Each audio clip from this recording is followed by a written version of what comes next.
yo no soy muy experto en mariología, pero algunas cosas sé, y si se oyen igual, pues porque hemos leído a los mismos autores, ¿verdad? Porque los autores profesionales dedican mucho tiempo a esto. Y el artículo que leí es de un teólogo español que fue sacerdote, pero ya no lo es, y ahora es teólogo sin denominación, escribe para editoriales evangélicas y católicas. Entonces es Javier Picasa, es muy bueno, tengo varios libros de él. Y es un hombre de Dios que ha invertido años estudiando teología, es experto en religiones. Entonces, nosotros aquí en El Salvador hacemos teología, pero bastante, nos falta salir, ¿verdad? Porque se está haciendo esfuerzos para que haya teología, ¿verdad? Desde la perspectiva latinoamericana, pero ahorita está mucha gente preparándose para llegar a eso y no es un proceso fácil, es largo y requiere saber escribir bastante, ¿verdad? Así que ahí está la cuestión. Veamos esto.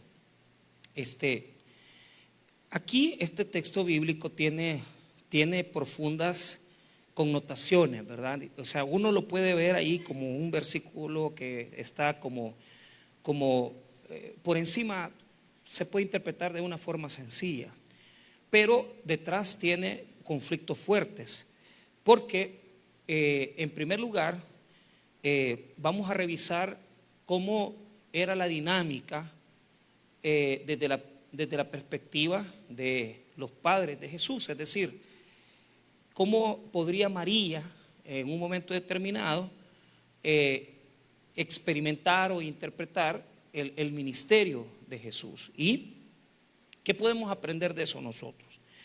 En primer lugar, quiero decirles que a Jesús, en la cultura judía, que él no tuviera esposa teniendo 30 años, quizás no era una cosa muy conflictiva, no era un señalamiento delicado, porque habían personas dedicadas a las situaciones religiosas que no se casaban, que no experimentaban un matrimonio. Pero si hay algo que le pudieron haber exigido a Jesús y que pudo haber sido una de las señales de vergüenza profunda, es el hecho que Jesús abandonara a su familia. Estos versos nos hacen entender que detrás de todo el ministerio que Jesús estaba recibiendo por parte del Espíritu Santo, el primer conflicto que tuvo fue desligarse de su familia, de su hogar. Y no tenemos certeza, porque todos los investigadores saben que nosotros lo último que sabemos de José es lo que está escrito en los relatos de infancia, en Lucas capítulo 1 y 2, cuando Jesús se pierde en el templo y es encontrado. Entonces, posteriormente de José no se sabe nada. No se conoce qué le pasó. Muchas posturas hay de que él posiblemente era un segundo matrimonio, cosas que yo no veo por qué, por qué querer justificar, ¿verdad? Porque simplemente no aparece otra vez. A José lo vemos en el nacimiento de Jesús, lo vemos recibiendo la revelación de parte de Dios y actuando como padre, ¿verdad? Padre putativo, adoptivo de Jesús. Pero después de ese evento, a los 13 años después de eso, no sabemos nada, ¿verdad? O sea, no sabemos nada de él. Cuando Jesús emerge para cumplir su ministerio, prácticamente tiene que, asumiendo que es el hijo mayor de la familia, ¿verdad? Y asumiendo que sabemos que tuvo hermanos, ¿verdad? Yo no me voy a poner a discutir eso. Leí un libro de John P. Mayer llamado Jesús, un judío marginal, y dice, él es un sacerdote católico, y dice P. Mayer, dice, aunque me cueste y me duele aceptarlo, ¿verdad? Que es un gran investigador, ¿verdad? Ya no podemos, ¿verdad?, sostener que Jesús no tuvo hermanos, tenía que tener hermanos en sangre. Entonces eso ya no está en discusión. Allá hay siempre gente bien apegada a las cosas religiosas, pues allá cada quien. pero yo le digo lo que dicen los investigadores. Ahora, la vergüenza era que Jesús tenía que asumir ciertas obligaciones con su madre, pero él no las asume. Tiene 30 años y en lugar de mantener a su madre, en lugar de estar casado, él está haciendo una labor que para ellos no es correcta, porque tendría que estar dedicándose a dos cosas: a la agricultura y a la artesanía. Es decir, la palabra tectón, como lo he dicho alguna vez, que es la palabra carpintero, no quiere decir solo carpintero, quiere decir un artesano que se dedica a la labor de trabajar piedras, o sea, en construcción, ¿verdad? Un hombre que labraba, que también trabajaba la madera, y en los tiempos donde no había trabajo, tenía que dedicarse a la agricultura. Y uno lo puede ver claramente que Jesús es un agricultor, porque si no, no nos hubiera hablado de la parábola del sembrador, no nos hubiera hablado tantas parábolas y tanta enseñanza acerca de la tierra y la agricultura.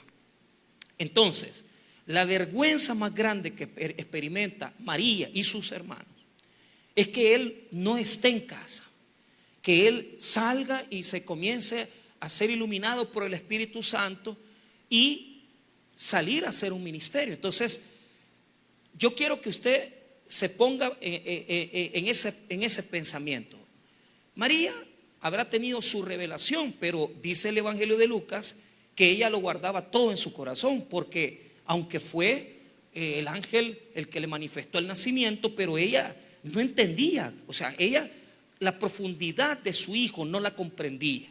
Y es normal. ¿Por qué razón? Porque prácticamente aquí se nota que hay un conflicto. Entonces, el que me venga a decir, mire, este texto no es de conflicto, pues entonces, mi respeto para usted, pero yo no voy a tapar el sol con un dedo. Quiero que note lo siguiente. Él, antes de este versículo 31, nos ha dicho que han tenido un problema. Cuando Jesús comienza el ministerio y comienza a predicar, se topa con un problema. Los primeros que están en contra de él es su familia. Es su familia. Y esto, hermano, nos hace pensar. ¿Por qué? Los versos 20 y 21 nos dicen que cuando Jesús estaba ministrando, los familiares de Jesús, los parientes, porque el texto griego dice que son sus parientes, estaban a la par de los religiosos y asumen que lo que está pasándole a Jesús es que se ha vuelto loco, se le ha metido un demonio, y a la par de los enemigos de Jesús están sus hermanos. Entonces quiero que entienda algo. Mire lo que dice el verso 20-21. Y se agolpó de nuevo gente, de modo que ellos ni aún podían comer pan. 21. Cuando lo oyeron los suyos, allí, esos son en griego sus parientes, vinieron para prenderle, porque decían, está fuera de sí. Pero los escribas que habían venido de Jerusalén decían que tenía Belzebú y que por el príncipe de los demonios echaba fuera los demonios. La palabra exeste en griego quiere decir estar con un tornillo zafado. Entonces, los religiosos, los escribas, están a la par de los hermanos y de la mamá, tirándole piedras. La palabra que aparece ahí dice, y se golpeó de nuevo la gente, de modo que ellos ni aún podían comer. Cuando lo oyeron los suyos, vinieron para prenderle. La palabra crateo quiere decir que querían usar la fuerza para detenerlo, porque Jesús les daba vergüenza.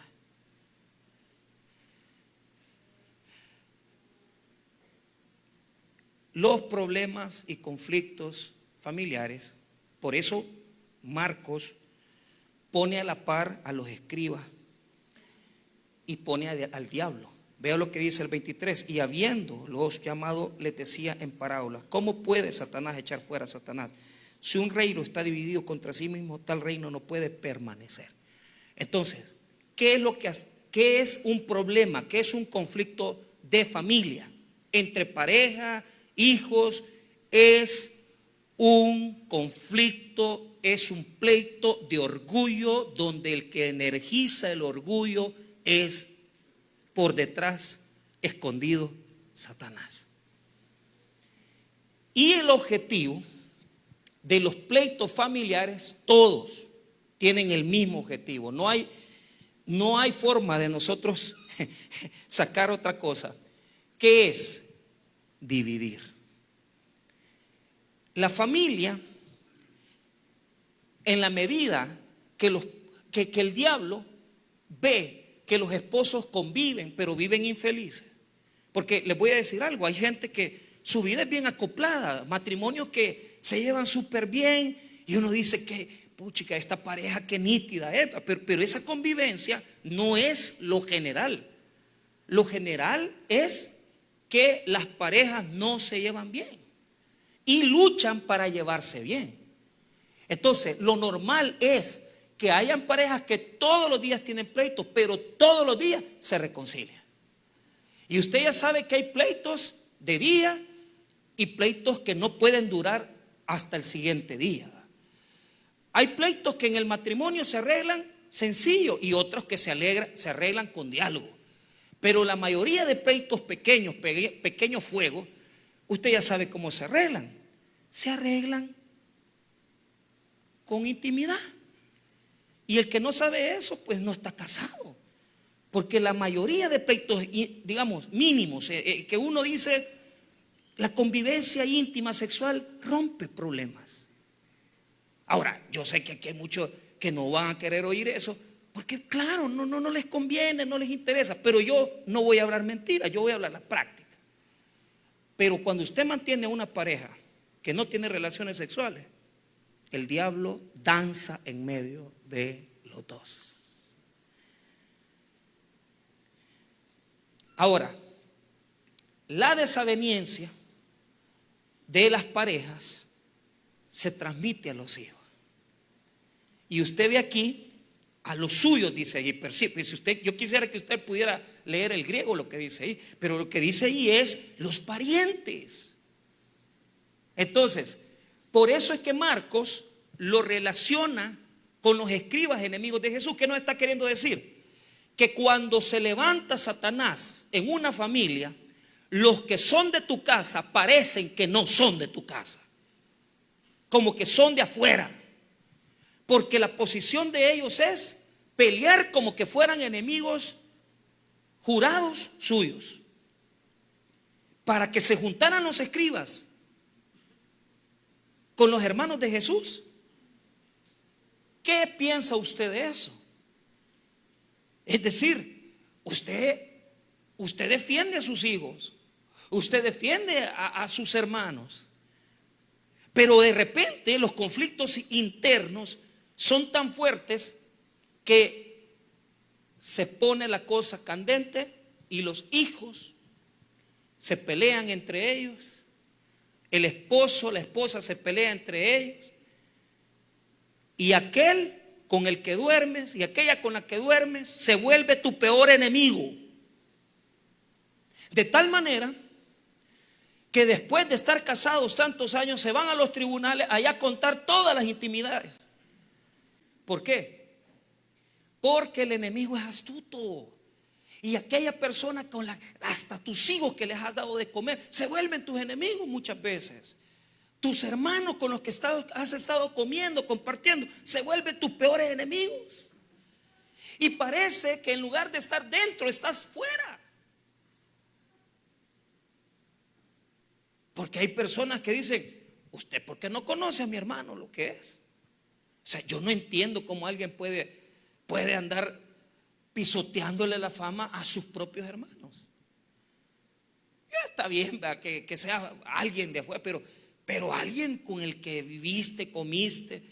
O sea, se requiere tener un tipo de posesión clase, calibre 10, ¿verdad? O sea, súper endemoniado. Andar poniendo en mal a tus hermanos. Pero ¿sabes lo peor? Que la mayoría de conflictos surgen por la desigualdad que los padres les han dado en su crianza. Y de repente usted ve que porque a este fulanito lo quisieron más. Entonces el pleito interno entre hermanos muchas veces se genera así, se genera porque la desigualdad, pero otras veces no. Siempre hay un hermano que le anda poniendo el dedo a los otros y que mire mamá, y que mire, fíjese que mire papá, fulano tal cosa, anda a esto y anda a lo otro, y usted, y ¿qué es lo que quieren ellos? Que usted tome bando. Si yo a mi mamá le doy dinero, yo a mi mamá le pago las pastillas, y vos no le das nada a mi nana, ¿va? Ahí está el diablo detrás. Todo eso, o sea, usted lo ve humanamente. No, es el enemigo obrando sutilmente para que la familia viva un infierno, para que la familia no tenga paz, para tener divisiones.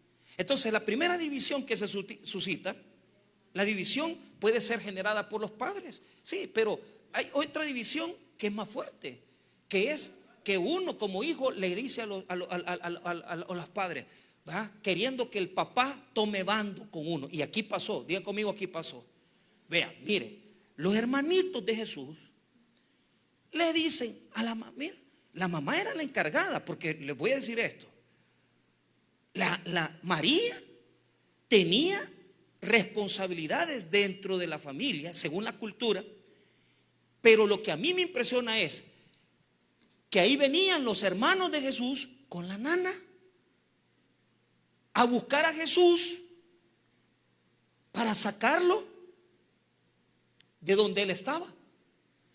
Yo he conocido historias de gente que anda buscando a sus hermanos porque han quedado doblados en una cantina, porque han quedado en un hospital, pero andar buscándolo porque ellos pensaban que estaba endemoniado.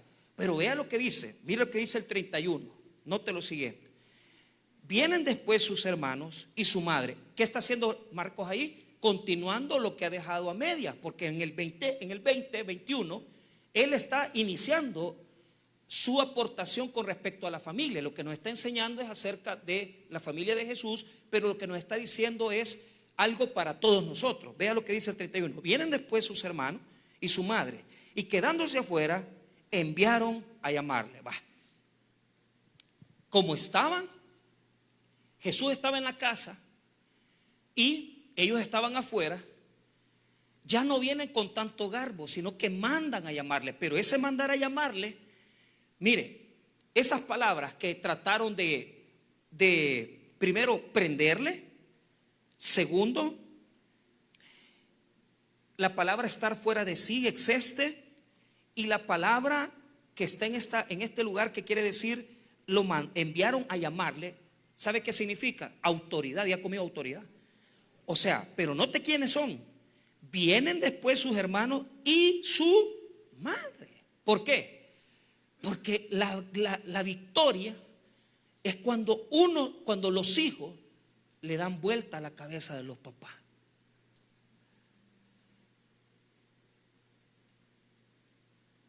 Y yo le quiero decir una cosa. Si usted le laja el coco a uno de sus hijos, y toda la vida, ¿verdad? Usted se enoja, claro, yo entiendo, mire, lo que yo quiero decir es que esa división entre hijos y padres, eso no es de Dios. Y le digo con toda honestidad, no hay mayor victoria del diablo que el que un padre o una madre destierre a un hijo o destierre a dos hijos. Es que a mí la fulana es la que me cuida. Es que a mí la fulana. Sí, la conducta de un padre es al contrario. Y yo lo veo a cada rato. Las mamás y los papás que son sanos le sacan pisto a los hijos que tienen bolas para darle a los que no tienen. Si esa es la lógica, pues sí, hombre. El hijo que tiene pisto, aquí le dejo, mamá. Pero ¿qué hace la señora? El pisto se lo da al marihuano, al bolo, al gay, al que sea, ahí va. Porque es la lógica. Pero poner en guerra el corazón de un papá y que su papá no esté en paz por su batalla no es correcto. Es que somos tan aprensivos que no nos damos cuenta que cualquier pleito que tengamos entre nosotros, el que sufre es el tata de uno, la que sufre es la nana de uno, porque ellas están vinculadas. Ellos no quieren que uno pase en eso, pero hasta en las mejores familias, porque hasta a Jesús le pasó. Entonces ya la venían jalando a la señora, a María, vaya mamá, mire, aquí está este sinvergüenza, veamos qué hacer. Pero Jesús, duro, este es uno de los textos quizás más duros de la Biblia. Vea lo que dice el versículo número 32. Y la gente que estaba sentada alrededor de él dijo: tu madre y tus hermanos están afuera y te buscan. ¿Qué hubieras hecho tú? Cuando tu mamá, claro, mamá, papá, tus hermanos, yo considero esto. Usted puede estar muy empleitado con un pariente suyo, hermano, primo, lo que sea, pero en lo profundo del corazón, él no quiere estar enojado, hombre. No quieren, hombre. Pero ¿cuál es el problema? El problema es que a lo que nos dice, mira, hay que estar en paz con papá, con mamá, no, nosotros le ponemos una piedra encima que se llama orgullo. Y entonces uno dice: yo tengo la razón, porque aquí los hermanos y María, o sea, seamos honestos, razón tienen de andarlo siguiendo, porque el Señor se ha ido de la casa, pues, y no está respondiendo a sus deberes como hermano, como mayor, como hijo. No está respondiendo. Y la señora tiene su edad. Entonces ellos están queriendo traer a Jesús a su orden. Diga conmigo: orden. Cuidado, no ande peleando batallas que no son suyas, hombre. Muchas veces nos pasa que los papás nos comentan problemas de nuestros hermanos. Si no es mi problema, que mi hermano es mi hermano, ¿qué voy a hacer, pues? Pero ¿qué pasa? A veces los conflictos son tan fuertes que queremos que la persona se meta en mi rollo y creemos que ganando es porque este me hizo caso, este me dio la razón a mí, y queremos andar poniendo a todo el mundo de mi lado y de tu lado, y lo único que estamos provocando es un vacío más grande, es una división más profunda. Porque cuando usted le comienza a decir: mira, ¿y vos qué opinás? Usted le comienza a decir a su familia, después a sus vecinos, y después todo el mundo se da cuenta del gran rollo que usted tiene. Y usted sabe perfectamente que la gente es chambrosa, pues, y dice: no, es que los hijos están peleados con la señora. No, es que los hijos fulanos no se llevan. Y que vaya un cada ver reuniones donde llega un hijo y el otro hijo, y no se hablan los dos pamados, va. Qué bayunco, va. O sea, como que no se criaron juntos, como que no comieron juntos, como que no, o sea, no tiene lógica. Pero ¿qué sucede? Tomamos bandos y queremos que Dios esté de nuestro lado, y queremos que la gente esté de nuestro lado. Pero ya les enseñé algo: Dios no toma bandos. Dios está a favor de la justicia, pero Él no va a venir del lado suyo y del lado del otro, porque Él quiere que los dos triunfen. Él quiere que todos salgan adelante. Él quiere que todos sean bendecidos. Dios es fiel y Él quiere que todos sean prosperados y bendecidos. Pero el que gana las batallas es el enemigo. Porque mientras usted esté que no le da de comer al esposo, que se acuesta en camas diferentes, porque están enojados.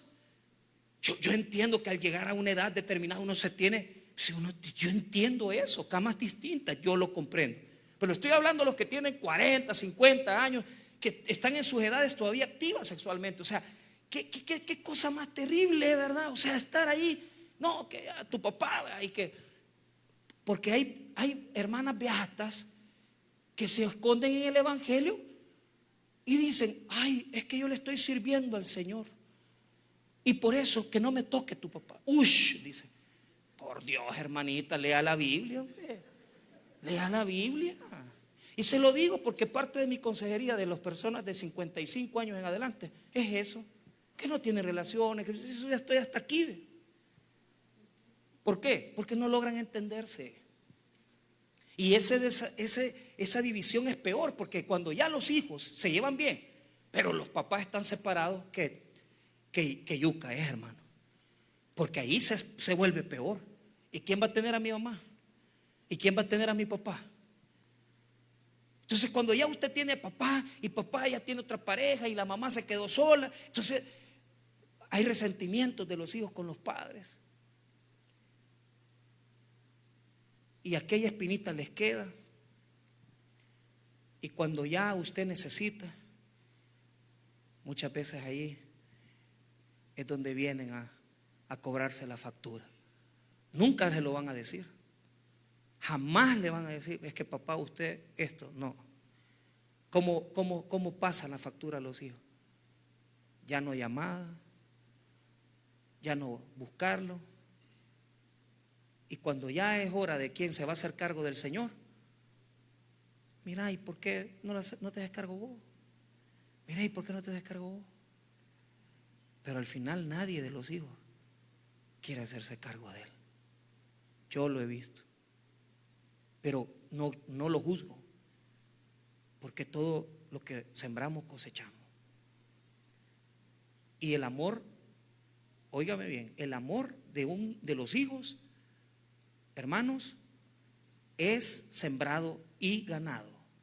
Si usted sembró amor, va a recibir amor, porque sus hijos no están obligados a amarlo.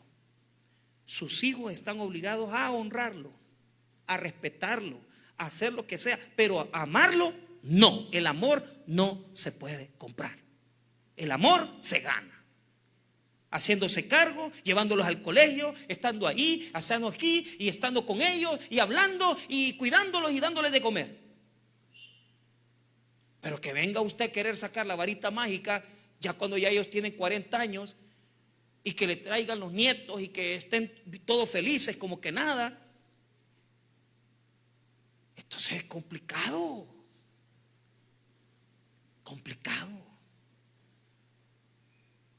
Entonces María y los hermanos le llaman, venid para acá, queremos que regreses a nosotros. Pero mire lo que dice Jesús 33. Mire cómo responde. No, o sea, ¿qué tenía que responder Jesús? Sí, vaya, me está llamando mi mamá y mis hermanos, vaya, voy ahí. No, responde con otra pregunta. Fíjese cómo Jesús hace. Responde con una pregunta. ¿Qué dice?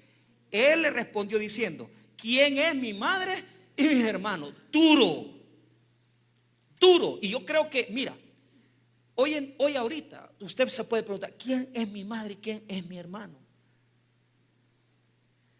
Porque a veces en la vida terminan siendo más hermanos de algunos amigos, más que sus hermanos de sangre. Y terminan siendo tatas de uno, gente que uno dice: ¿y de dónde? Pero terminan de criar. Entonces, pero esto nos hace ver algo. Nos hace ver algo. Ellos piensan que tienen la razón. La madre y los hermanos de Jesús piensan que tienen la razón. Pero Jesús no responde: sí, voy a ir a buscar a mi mamá, a mis hermanos. No, sino que les hace ver algo más grande. Vea lo que dice el versículo número 34. Y mirando a los que estaban sentados alrededor de él, mire lo que hace. Lo ve. Ustedes que están aquí son mis hermanos. Es turbio este texto, no es así nomás. Pero ya se lo voy a explicar. Mire lo que dice. Mirando a los que estaban sentados alrededor de él, dijo: he aquí mi madre y mis hermanos. ¿Por qué razón? 35. Porque todo aquel que hace la voluntad de Dios, ese es, mire, mi hermano y mi hermana y mi madre. Se les había olvidado citar a las hermanas, solo estaban citando a los hermanos varones. Y Jesús comienza de atrás para adelante. Mire cómo hace el verso 35. Y puso de último a María. Mire lo que dice: ese es mi hermano y mi hermana y mi madre. ¿Por qué? Porque ellos creían que Jesús estaba salido de sí, y los que estaban fuera son ellos. ¿Por qué razón? Porque los pleitos siempre tienen esa característica. Todos piensan que tienen la razón. El hijo piensa que tiene la razón, la mamá piensa que tiene la razón. Pero aquí hay una situación. Uno tiene que saber perfectamente, hermano, dónde está parado. ¿Por qué razón? Porque si usted no está bien parado en Cristo, si usted no está parado en la verdad, usted va a comenzar a agarrar roncha, usted va a comenzar a agarrar resentimiento, a usted le van a comenzar a meter situaciones en la cabeza y usted va a comenzar a pelear. Y usted no está para aquí para pelear. ¿Por qué razón? Porque Jesús demuestra algo. ¿Quién dice que son sus hermanos y su madre? Los que hacen. ¿Por qué razón? Porque los hermanos de él mismo y su madre lo quieren sacar de la voluntad de Dios a él. Él está haciendo la voluntad de Dios. Y la misma familia lo quiere sacar de la voluntad de Dios. Y la Biblia dice que cuando se bautizó se escuchó una voz en el cielo, y en la transfiguración se escuchó una voz en el cielo que era la voz del Padre que decía: este es mi Hijo amado en quien yo tengo a él oír. O sea que lo que estaba haciendo Jesús es enseñando, y los discípulos lo estaban escuchando, y él estaba llevando la palabra de Dios. Estaba haciendo la voluntad de Dios, la voluntad del Padre. Muchas veces en tu vida van a venir hasta tu propia esposa a quererte sacar de la voluntad de Dios. Pero tú tienes que saber que nada ni nadie te puede mover de la voluntad de Dios. Si le estás sirviendo a Dios, sírvele a Dios con gozo, con alegría, y que nadie te mueva, porque te van a sacar. Pero tampoco tome la excusa de que usted dice: ay, mi esposa no me sigue, por eso me divorcio. ¿Ve? No es así la jugada. Porque así andan un montón de señoras beatas de iglesia diciendo que yo estoy haciendo la voluntad de Dios, desatendiendo a sus esposos, desatendiendo a sus hijos. Y esa no es la dinámica. Solo porque estoy haciendo la voluntad de Dios. La voluntad de Dios es que reconozcas que tu corazón está lleno de altivez y que luches para estar con tu esposo. Porque si no podemos, hermano, y fíjese bien, Jesús dice también: el que ama más a padre y a madre más que a mí no es digno de mí. ¿Por qué? Porque si usted por cualquier razón es de las personas que por situaciones determinadas usted piensa que porque está en la iglesia haciendo el servicio que está haciendo y todo, y con eso va a justificar el desorden que tiene con su esposo, con su esposa, eso no funciona así. Porque el requisito uno es amar a Dios. Porque si no amas a Dios, no amas a nadie, no amas ni a tu mujer, no amas a tus hijos, no amas a nadie. El requisito grande para evitar estos conflictos es que reconozcamos la voluntad de Dios. Y si nosotros sabemos que estamos haciendo la voluntad de Dios, Dios nos va a respaldar. Pero escuche bien, usted tiene que luchar, porque el enemigo puede estar sembrando cizaña. ¿Qué pasó? ¿Qué le está enseñando Jesús? Lo que tienen que hacer ustedes, mamá y hermanos, es venir con nosotros. ¿Por qué? Porque ellos no entendían lo que Jesús estaba haciendo. Nunca lo comprendieron. Y esto es bien duro. Y voy a matizar. Hablé de pleitos, esposos, hijos, pero para cerrar, vea esto, solo vea esto. Y lo afirmo así, fíjese bien. Los hermanos y la madre quieren sacarlo, pero Jesús está dentro de la voluntad. El deber de nosotros es orar para que la persona que está salida de sí, para que la persona, porque ¿quiénes estaban salidos de sí? Ellos. No era Jesús. Porque donde está conflicto, donde hay odio, donde hay rencor, donde hay un desquite, no te voy a pagar esto, no le voy a dar el dinero para los niños, usted está desquitando. ¿Cuántos ocupan los niños para desquitarse de los problemas? ¿Cuántos ocupan las situaciones de dinero para desquitarse los problemas? ¿Cuántos ocupan la situación sexual para poder resolver, para poder seguir peleando? Eso no es la voluntad de Dios. La voluntad de Dios es que seamos humildes y reconciliemos. Mire, no hay nada más grande en una familia que el diálogo. Hable con su esposo, hable con su esposa, hablen, gasten tiempo hablando. Porque si usted tiene un diálogo, usted puede tener grandes diferencias por cuestiones de salud, económicas, de edades, situaciones que se dan en la familia, pero usted va a resolver todos los problemas. Pero esto hay que verlo. Habemos personas que queremos hacer como María y los hermanos, obligar a los otros a que piensen igual. Queremos meter a nuestros hijos en un molde, queremos meterlos en nuestros pleitos, porque hay padres también que son así, que quieren mangonear a los hijos, ¿va? Y cuando ya el hijo se casa con una muchacha y a ella viene y se enoja la señora y su esposa le está haciendo brujería y no sé qué y que no sé cuánto, porque hay señoras, madres que no colaboran. Usted no puede andar metiendo en pleitos de sus hijos, hombre. Ay, déjelo, hombre. No ellos escogieron a esa mujer, pues. No ellos escogieron ese sapo. ¿Qué va a hacer usted, pues? ¿Ah? Ay, déjelo, que se den en los dientes. Ay, no, pastor, pero es que yo no puedo dejar sola a mis hijos. Pues sí, pero tiene que dejar que aprendan, pero no andarse metiendo usted en esas situaciones. ¿Por qué? ¿Qué quería María? Meter a Jesús y los hermanos, meter a Jesús en su ambiente. Volví a la casa, Jesús, a mantenernos. No, Él está haciendo la voluntad de Dios. ¿Qué queremos? Que nuestros hijos estén con nuestros resentimientos, con nuestros moldes, con nuestros pensamientos, con nuestros rencores. No va a pasar, hombre.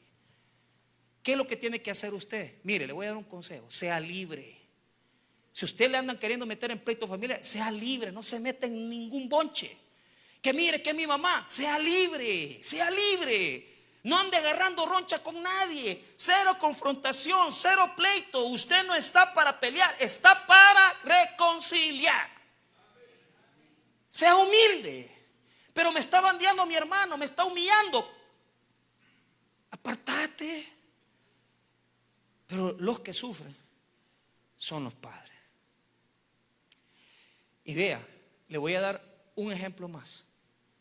Que el problema era interno, pero también era externo. Porque muchos sabían el tipo de familia que era. Y eso está en la Biblia. Pues entonces, el problema aquí es que María y los hermanos quieren meter a Jesús en su mentalidad. Y Jesús no puede estar en la mentalidad de ellos porque Él es el Hijo de Dios. Está haciendo la voluntad del Padre. ¿Qué tengo que hacer para ser libre? Haga la voluntad, hombre. Mire que un pleito entre hermanos por terreno. Hermano, hombre, arreglen, hombre, arreglen. No estén peleando por tierras, hombre. Después de la enemistad con papá vienen lo de los hermanos, los hijos, los sobrinos y todos están peleados ya. Arréglese. Entonces el pleito llegaba tan fuerte que mire qué pasó cuando Jesús llegó a Nazaret. Marcos 6. Y con eso cerramos Marcos 6. Y mire, cuando Jesús llegó a su casa, donde él vivía, donde ahí lo conocían, les voy a dar dos indicaciones de este texto. Primero, note lo siguiente. No se habla de José. Se tenía a María por la encargada de la casa. Y la gente lo sabía, que allí ella era la que sacó adelante los 7 monos. Y todos sabían el bonche. ¿Por qué? Porque el bonche de nosotros entre hermanos y madre y padre, todos salen. Entonces, se tenía un señalamiento. Porque este texto tiene dos vertientes, una positiva y una negativa. La negativa es: María no tiene esposo, está sola y sus hijos son gente que ni va ni viene. ¿Sí? Y ella es la que manda en la casa. Pero le ha salido un sucipote, un su hijo que habla cosas y todo, pero como en la casa dos problemas habían. Uno, no había educación. Y el segundo, como no eran de nombre, nadie los respetaba. Entonces los tenían por una familia pobre. A mí me llamó la atención alguien que me dijo esta semana, es que me vieron de menos mis hijos. Así los veían a ellos, de menos. ¿Por qué? Porque, hermanos, todos tenemos problemas, hombre. Todos tenemos bonches. Pero hay que aprender una gran lección. Y la lección es, hermano, que las situaciones de nuestra casa, nuestra familia, tenemos que resolverla entre nosotros antes que las cosas salgan, antes que las situaciones se vuelvan incontrolables.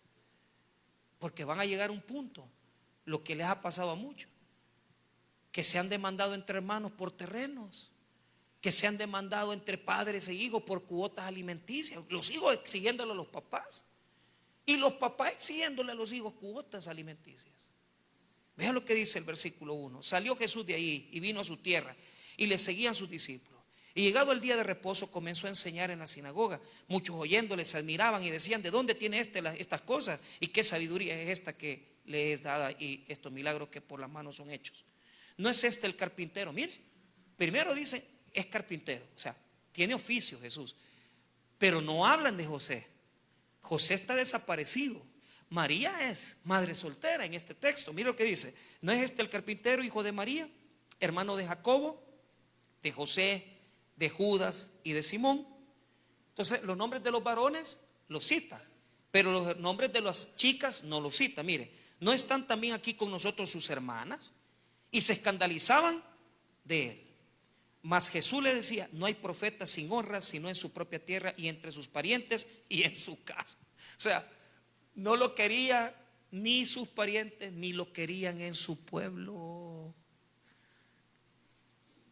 Qué terrible. Se escandalizaban de él. ¿Qué quiere decir eso? Tropezaban. La palabra escandalizo, mai, griego, quiere decir que era tropiezo, o sea, era grosero el pleito. Y los tenían por gente bajera. Por eso es que dicen: ¿de dónde habla este? Si este no ha tenido educación, si está ni en la universidad ni a bachillerato hizo.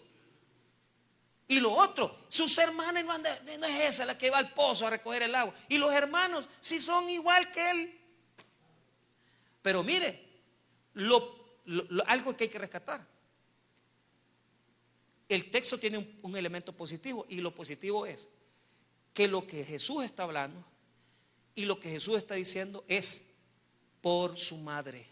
O sea, lo poquito de educación que tiene o lo que le encuentran ellos bonito es porque María era la encargada de la casa. Y lo vuelvo a citar, el verso 3: ¿no es este el carpintero, hijo de María? Es una gran ofensa. Jamás en la cultura judía vas a citar a la mamá. Vas a tener que citar al papá. Los demás evangelios citan al padre, pero Marcos, que es el primero en escribir, cita a la madre. ¿Por qué? La avergonzaban porque ella había criado a sus hijos sola. Y todos esos bonches uno los lleva. Y todos esos rollos uno los lleva. Es que este no es hijo de ella.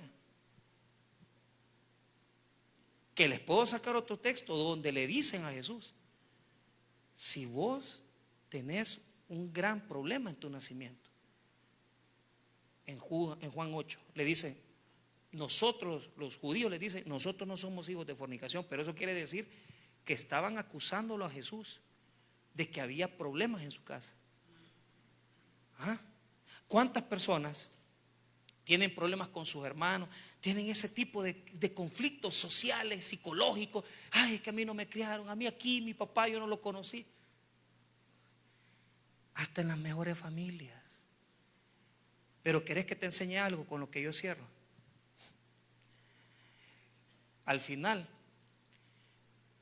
yo no puedo decir, o sea, como tenemos una imagen tan grande de Jesús y su divinidad es tan amplia, tan soberana, que muchas veces le quitamos lo humano, ¿va?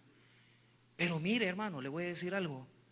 Ese mismo problema que usted tiene de, bueno, pues yo me voy a casar con una mujer que ya tiene hijos, Pero ya cuando nacen los suyos con ella, y ya como trato al hijo del primer pareja, eso lo vivió José. Y María, ¿usted cree que no tenía sus favoritos? ¿Ah?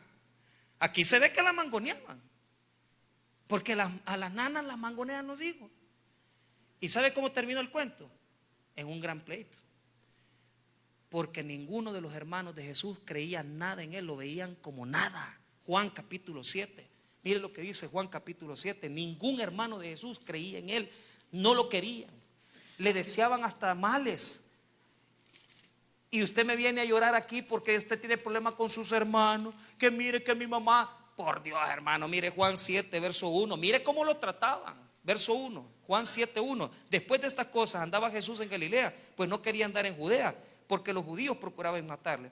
Estaba cerca la fiesta de los judíos, la de los tabernáculos, y le dijeron sus hermanos: sal de aquí y vete a Judea, para que también tus discípulos vean las obras que haces. Riéndose de él, estaban burlándose. Mire el 4. Porque ninguno que procura darse a conocer hace algo en secreto. Si estas cosas hace, manifiéstate al mundo. Porque ni aún sus hermanos creían en él. ¿Para dónde lo estaban mandando? Para Jerusalén. ¿Para qué? Para que lo mataran, porque ya sabía que había orden de captura. Y usted se enoja con sus hermanos, y usted se siente resentido porque le quieren quitar el terreno o la herencia. Y usted anda peleando que fue su papá que no lo reconoció, y usted anda que me dé algo a mí. Mire hermano, al final a María aparece en Hechos 1, pero ya anciana, porque ya cuando ya uno está viejo, los hijos hacen con uno lo que ellos quieren. Si usted no educa, si usted no les da principios, y si usted no enseña a tratarse bien entre ellos, ese pleito le va a reventar a usted en la cara. Mi consejo hoy es: sea un hombre o una mujer de paz, ayúdeles en cuanto puedan, ordene su casa antes de morir para no dejar pleitos, y en la medida que sea lo posible, ubíquese, no se deje llevar por el pleito ajeno y haga la voluntad de Dios, porque cuando hacemos la voluntad de Dios estamos agradando al Padre, y solamente aquel que se humilla y reconoce su orgullo puede bajar las armas y ofrecer el perdón. Luchemos para no dejar en vergüenza a nuestros padres, y que sepan que los amamos mucho, porque en vida no les dimos problemas y no les hicimos cargar su corazón con nuestros errores.